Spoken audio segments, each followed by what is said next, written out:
guys, welcome to exmoorblades. Before I start making knives again, I need to sort my shed out. The bench is too high and it's causing problems with me seeing over, etc., which you've probably seen on the previous video. So here we go.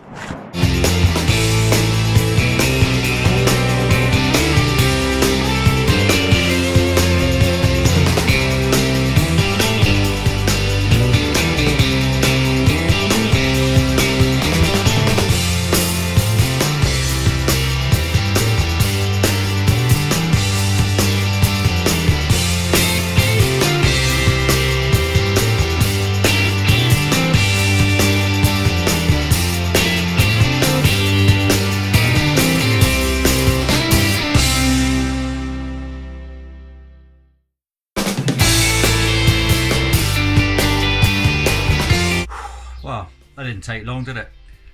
Right, next video, I promise, we'll be making knives. We'll be using probably 1080 steel, and I'll go through that more in detail, and we'll be doing something similar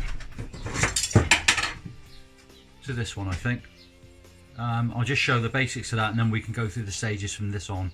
I'll show you how I've done all this, etc., and you get to see the forge. So, see you next time, guys. Bye.